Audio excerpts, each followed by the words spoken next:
ਤੇ Oklahoma America ਦੇ ਇੱਕ ਜੱਜ ਨੇ ਨਾਮਵਰ ਕੰਪਨੀ ਜੌਨਸਨ ਐਂਡ ਜੌਨਸਨ ਨੂੰ ਅਜਿਹੀਆਂ ਦਵਾਈਆਂ ਬਣਾਉਣ ਦਾ ਦੋਸ਼ੀ ਕਰਾਰ ਦਿੱਤਾ, ਜਿਸ ਕਾਰਨ 4 ਲੱਖ ਲੋਕ ਮੌਤ ਦੇ ਮੂੰਹ ਵਿੱਚ ਜਾ ਪਏ। ਕੰਪਨੀ ਨੂੰ $572 ਮਿਲੀਅਨ ਜੁਰਮਾਨਾ ਕੀਤਾ ਗਿਆ। ਅਜਿਹਾ ਇੱਥੇ ਪਹਿਲੀ ਵਾਰ ਹੋਇਆ। ਜੌਨਸਨ ਅਤੇ ਜੌਨਸਨ ਦੇ ਮੁਕੱਦਮੇ ਦੇ ਅਟਾਰਨੀ ਨੇ ਆਖਿਆ ਕਿ ਉਹ ਇਸ ਫੈਸਲੇ ਤੋਂ ਨਿਰਾਸ਼ ਹਨ, ਜੋ ਕਿ ਉਹਨਾਂ ਨੂੰ ਓਕਲਾਹੋਮਾ ਅਤੇ ਓਪੀਓਇਡ ਲਈ ਜ਼ਿੰਮੇਵਾਰ ਠਹਿਰਾਇਆ ਗਿਆ। ਇਸ ਗੱਲ ਤੇ ਉਹਨਾਂ ਜ਼ੋਰ ਦਿੱਤਾ ਕਿ ਉਹ ਜ਼ਿੰਮੇਵਾਰ ਨਹੀਂ ਹਨ ਅਤੇ ਇਸ ਫੈਸਲੇ ਦੀ ਉਹ ਅਪੀਲ ਕਰਨਗੇ। I'd like to start out by saying we are disappointed and disagree with the judge's decision. We believe that it is flawed. We have sympathy for all who suffer from substance abuse. But Johnson & Johnson did not cause the opioid abuse crisis here in Oklahoma or anywhere in this country. We do not believe that the facts or the law supports the decision today. We have many strong grounds for appeal, and we intend to pursue those vigorously.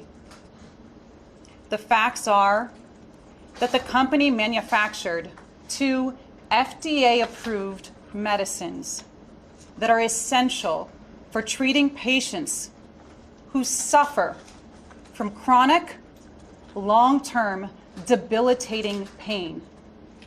And the evidence at trial showed that the company manufactured and marketed those medicines in compliance with strict regulations by the FDA and the DEA. The evidence at trial also showed that the company's medicines were rarely diverted, rarely abused, and they amounted to less than 1% of all opioid prescriptions prescribed to patients in Oklahoma. That's true throughout the country as well.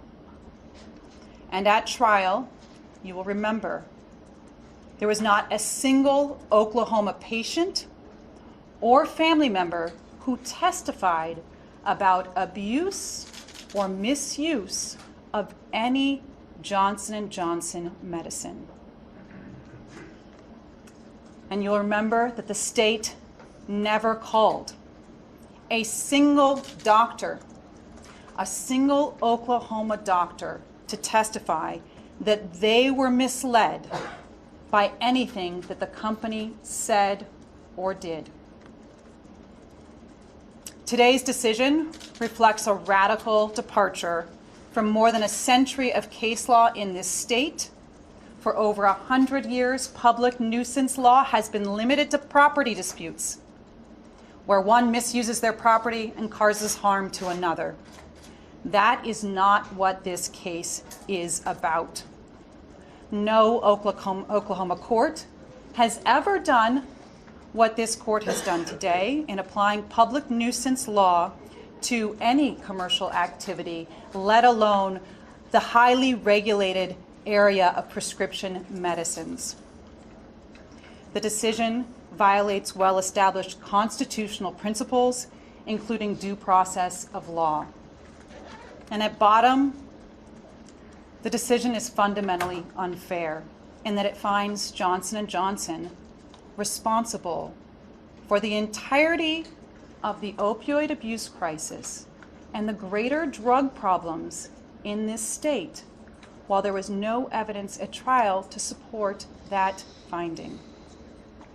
We will be preparing our appellate papers promptly, and we look forward to presenting these issues to the Oklahoma Supreme Court.